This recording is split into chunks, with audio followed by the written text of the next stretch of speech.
From job training for adults to after-school activities for students, the Connecticut Center for the Arts and Technology is helping to transform lives. Here to tell us all about the exciting programs is Executive Director Eric Clemens. It's great to have you, Eric. Oh, thanks for having me, Jocelyn. This is a wonderful thing that you're doing. Tell us about the mission. Yeah, it's really exciting. Oh, so the mission it's two parts.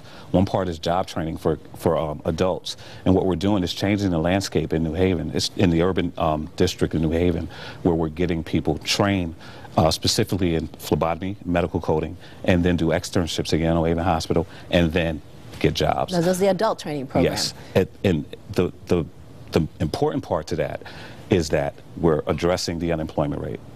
Which is important because, yes, as we know, the dropout rates in New Haven, high school dropout rates, yes, pretty high. Yes, that's the second part of ConnCAT, is addressing the achievement gap in the dropout rates. So we're doing after-school high school programs focused on digital art, digital design, for at-risk youth in New Haven and in Hampton. So you're identifying these students before they even consider dropping out? Absolutely. From the beginning of their high school experience, we'll identify them to come to ConnCAT.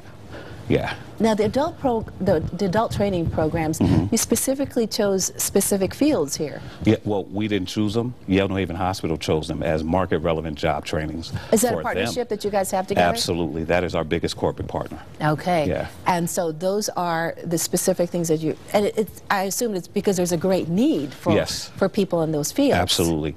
Yale identified those two trainings as their biggest need. Yeah. So why was it so important to have something like this in New Haven? Whew. I think one important reason, as I spoke early about, was unemployment rate. Folks, adults in New Haven, especially in the urban environment, is a gross unemployment problem. Second, there is an achievement gap, as I spoke of. So New Haven is fighting those two issues, and so ConnCAT is here to kind of relieve some of that. And how challenging will that be for you? Very challenging. Very challenging. First, we have to identify the adult students for our trainings, but also to get them through, and the outcome of that would be to get them employed. So that's going to be the challenging part, but we're up for it. And so who are you looking for? Who are the ideal candidates for all this? Underemployed, unemployed adults who are living on the poverty line. Yeah, those are the ideal candidates for our program. Do they go through some sort of interview process? What's the application process? Great question. They will interview. They will also test, because they have to have a certain literacy score. And once they pass that literacy test, they'll come into the program, and they have to have a GED and high school diploma. Now, if they do not pass the literacy test, we will find tutors for them, because we have a literacy classroom in the school, and they will be tutored in literacy and numeracy. That is a great way of helping a lot of people. So the idea was we didn't want to dismiss any adults at all. Right, because you want to motivate these people, and if they're motivated but they don't have everything that you're looking for, you want to help them reach that. Well, we wanted them to have a chance. The idea is to facilitate hope, and you cannot facilitate hope if folks don't have a chance to get in the game. So we want everyone to have a clean slate and to have a chance. And you say, what if they don't have their high school diploma or that certificate? Then we will find services that will allow them to achieve those high school diplomas and certificates. So we're not dismissing anyone. They may not get into ConnCAT immediately, but we will find help and services for them to get into ConnCAT eventually. So the people who are applying for this, they really have to have some skin in the game. Absolutely. They have to be fully committed, even more committed than us. Even my staff and myself, they have to be just as committed or even more committed. Absolutely. The center is not up and running just yet. Not yet. Give us maybe a month and a half to 2 months based on our construction timeline.